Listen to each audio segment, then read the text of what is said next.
So I am Marissa, and I will be playing the therapist in our role play.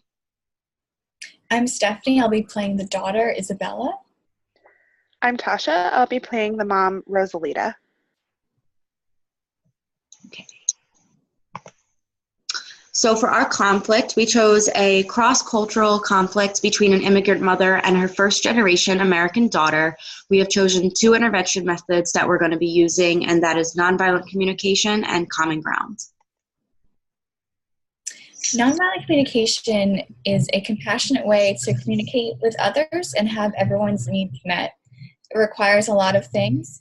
First, everyone involved needs to be empathetic and honest, and it also has 4 components: an observation, a feeling, a need, and a request. Observation, it cannot make moralistic judgments or diagnoses about the other person, and the observation should be objective. For example, you would say, "You have disagreed with me on this topic," instead of "You are arguing with me." Next is the feeling.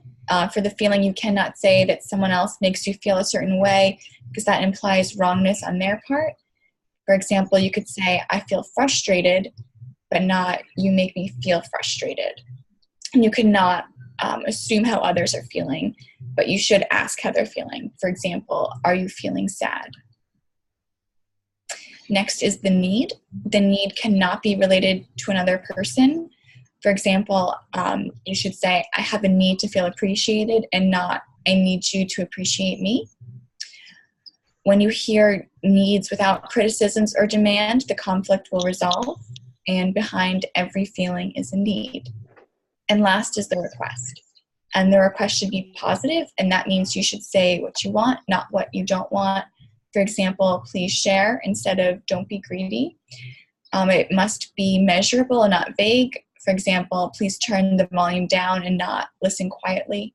And then lastly, if you need to say no to the other person's request, you should demonstrate empathy for their feelings and explain why your needs are keeping you from saying yes to their request.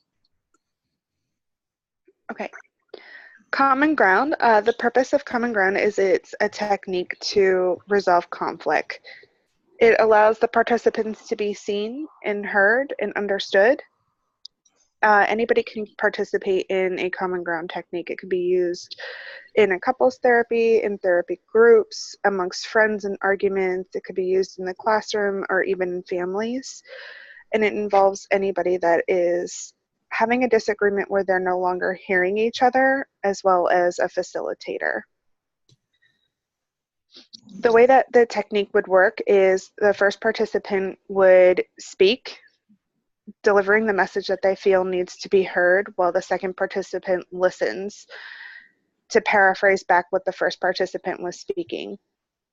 Once they're done paraphrasing, the participant who was speaking is allowed to either add to that message or correct anything that the second participant paraphrased. And then they can switch until both participants feel that they have been fully heard and understood. This allows every side to be heard, and it gives every single person a voice. It continues until the conversation can occur and there's no longer arguing where people aren't hearing each other. It doesn't necessarily have to conclude the conflict. It just brings everybody back to a place where they can speak so everyone is being heard. And it can be repeated as needed. The role of the facilitator is to explain the process and the purpose. They explain the ground rules. For example, they might say, "I don't want anybody cursing." There's going to be no interrupting, and they maintain that process by holding everybody accountable to those ground rules. And this way, this just de-escalates the situation and allows everybody to speak peacefully, and they ensure that everybody is seen, heard, and understood.